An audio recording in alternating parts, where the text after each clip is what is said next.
Allez, on va continuer dans la culture dans ce 12h30 avec l'ouverture vendredi du Festival du cinéma méditerranéen.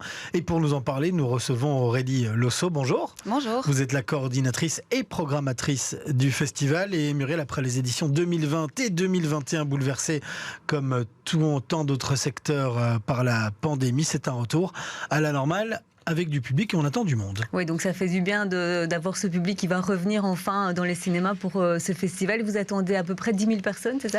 Ça, c'était les chiffres qu'on avait en 2019. Donc là, on est un peu curieux de savoir comment ça va se passer. Et c'est vrai que oui, c'est le nombre qu'on espère avoir. Mais pour nous, cette 22e édition, ça sonne un peu comme une fête de retrouvailles, effectivement, avec le public qu'on n'a pas trop pu voir ces 2 dernières années.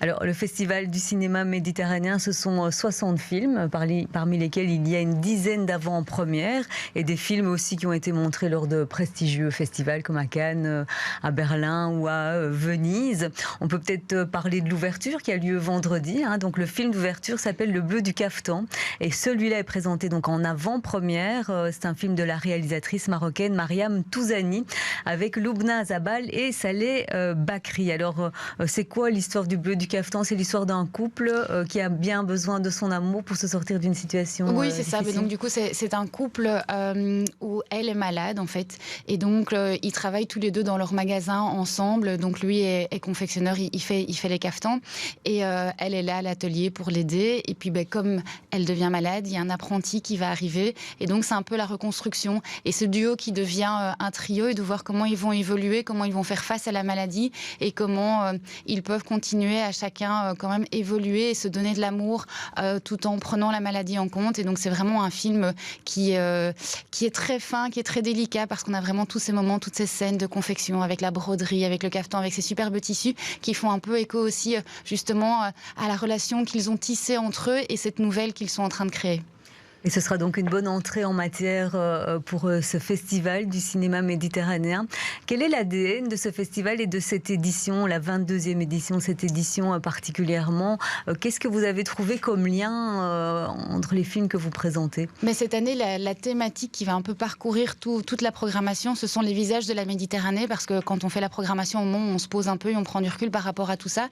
Et il nous est vraiment apparu qu'on avait de nombreux films qui dressaient le portrait de personnages un peu atypiques et de personnages qui à un moment se retrouvaient confrontés à des changements, devaient se redéfinir, se trouver une autre façon d'évoluer en Méditerranée.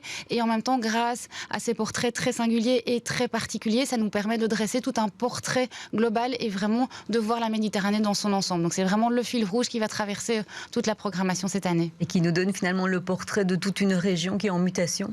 Oui, tout à fait. Ça, c'est vrai que la Méditerranée, c'est quand même une région très mouvementée, très agitée, où les choses ne sont pas toujours simples et évidentes. Donc on a des films qui sont...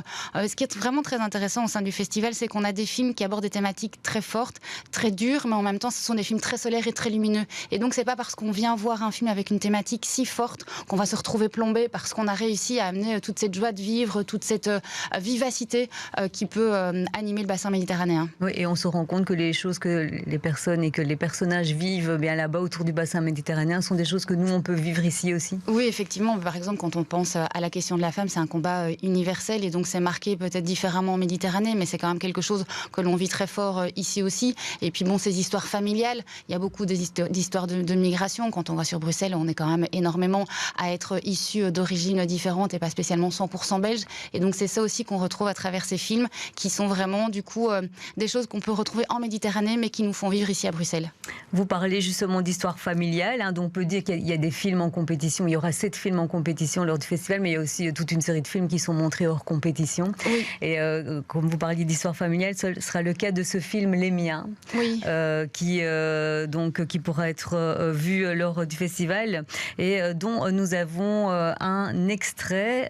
Donc je propose qu'on regarde cet extrait et on en reparle juste après.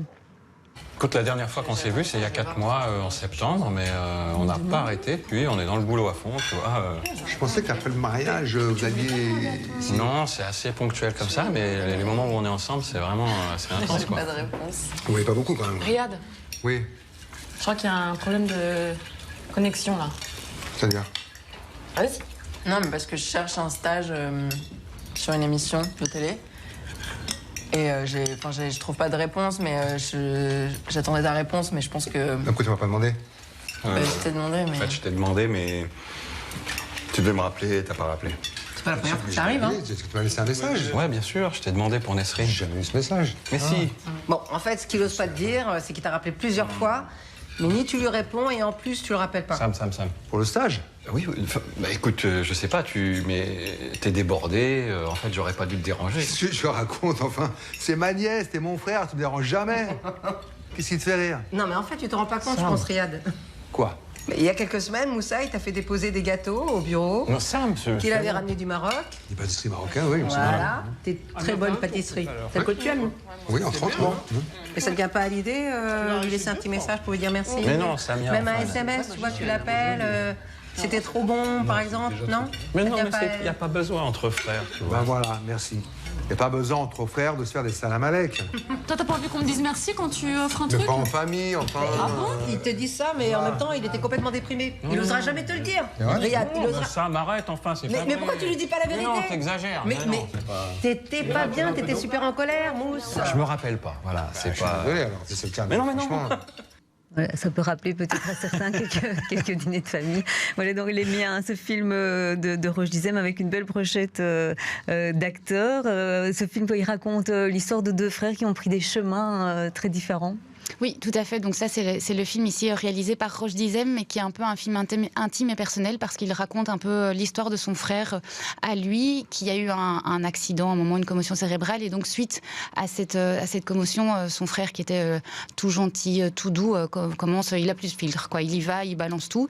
Et donc, c'est un peu comment cette famille se reconstruit et devient, du coup, retrouve une identité en disant, on était une famille plutôt cool, comme ça, tout se passait bien. Et puis là, il y en a un dont il faut s'occuper, qui est malade, et comment une famille fait-elle pour s'occuper de quelqu'un qui se retrouve dans une situation comme celle-là. Et c'est porté par une brochette d'acteurs assez dingue, parce que donc c'est Roche Dizem qui a réalisé, mais qui interprète aussi le rôle du frère un peu qui plane au-dessus et qui s'occupe pas trop de sa famille. Il y a Sami Bouajila qui sera présent au festival, ça a été coécrit avec Maïwen, Rachid Bouchareb, on a aussi Karl Malapa qui lui sera présent aussi au festival parce qu'il fait partie d'un des jurys, donc il en profite pour venir présenter le film. Donc c'est un film hyper familial qui peut parler à tout le monde, mais comme je le disais, voilà, ça aborde un peu la question de l'accompagnement d'un proche malade. Ouais, donc il y aura du beau monde pendant ce festival.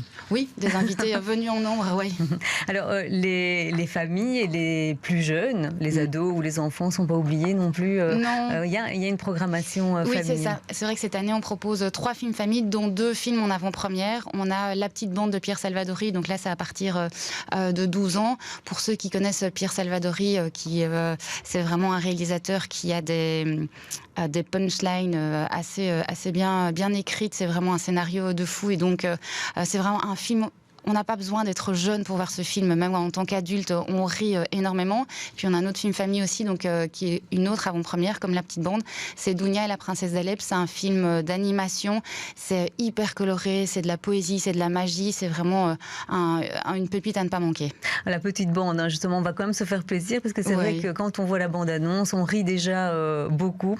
Et donc on va regarder cette bande-annonce. En fait, on est dans une ville de Corse, et c'est une bande d'enfants de 12 ans qui a un plan, mettre le feu à une usine qui pollue la rivière du coin. Et donc, évidemment, on ne va pas en dire plus, mais on peut dire que c'est aussi avec Laurent Capelluto, tout à fait, qui sera présent au festival, et qui viendra parce que Pierre Salvadori donc sera présent au festival, et donc ils seront tous les deux là à l'issue de la projection pour rencontrer le public. Allez, on se fait plaisir, on regarde cette bande-annonce. La petite bande. Plus que d'être grand ou fort, plus que d'avoir des super pouvoirs, moi ce que j'ai toujours voulu, c'est faire partie d'une bande. Samy et moi, on va foutre le feu à l'usine Chambon. Il faut quelqu'un qui n'est pas de copain du tout. Que personne n'aime. Super bizarre que vous me preniez dans votre bande comme ça d'un coup. Merde, ils vont me tuer. Au secours! Mais qu'est-ce que vous me voulez en fait? L'écologie, t'en penses quoi? Hein? La pollution, la rivière, les poissons, tout ça. Tu les aimes? Si j'aime les poissons? Ouais, les truites. Et voilà, c'est comme ça que je suis entrée dans la bande. Wow! Une bande qui allait faire un truc de dingue. Il y a quelqu'un. On peut le laisser ici, attaché comme ça. Mais il lui faut un pyjama ou je sais pas moi. 50 € chacun pour ma libération. Je suis tellement contente qu'il ait enfin trouvé des copains gentils et un peu équilibrés. Les enfants, qu'est-ce que vous allez me faire?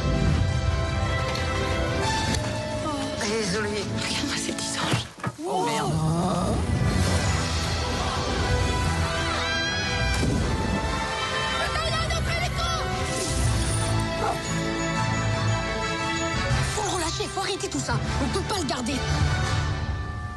Et les brebis? Les brebis. Tu les aimes, les brebis? Les brebis. Tu battrais pour une brebis? Voilà, derrière l'humour, il y a quand même un sujet très sérieux sur l'écologie et sur ces enfants qui se battent pour leur environnement. Oui, c'est ça, c'est l'engagement de cette petite bande pour pouvoir du coup défendre la ville qui est polluée par la grosse usine qui est juste à côté. Et justement, s'il y a le 5e qui arrive dans la bande, c'est parce qu'ils sont 4. Et à chaque fois qu'ils doivent voter, savoir s'ils font quelque chose ou pas, ben, ils sont toujours à 2-2 égalité. Et donc il fallait un 5e pour départager tout le monde. Et donc l'arrivée d'Aimé dans la bande qui découvre ses copains avec qui ils vont faire des choses un peu dingues.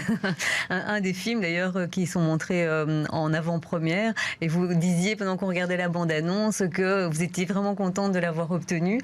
Il faut se battre pour obtenir comme ça des films intéressants et en plus en avant-première. Oui, ça c'est vrai qu'il y a toujours un peu la programmation rêvée puis la programmation effective. Alors se battre, je n'irai peut-être pas jusque-là, mais en tout cas il faut sortir les bons arguments, il faut être dans la bonne temporalité parce qu'on ne va pas avoir un film qui va sortir en juin ou par exemple l'année prochaine bien plus tard. Ce sera compliqué de l'avoir en avant-première, donc là tous les planètes se sont bien alignées et en plus de ça le réalisateur sera présent, donc c'est vraiment c'est super. C'est top. Et il faut aussi que le Festival du cinéma méditerranéen, finalement, après tout ce temps qu'il existe, 22e édition, ait fait son trou et sa réputation au niveau international.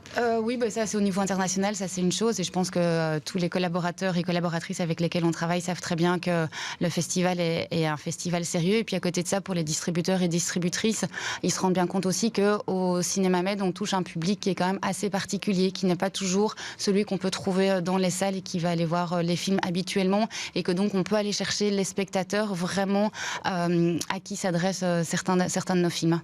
Et donc pour faire plaisir à ces potentiels, voire plus 10 000 spectateurs qui se déplaceront pendant le festival et spectatrices, il n'y a pas que les films, il y a aussi toute une animation autour des concerts. Oui.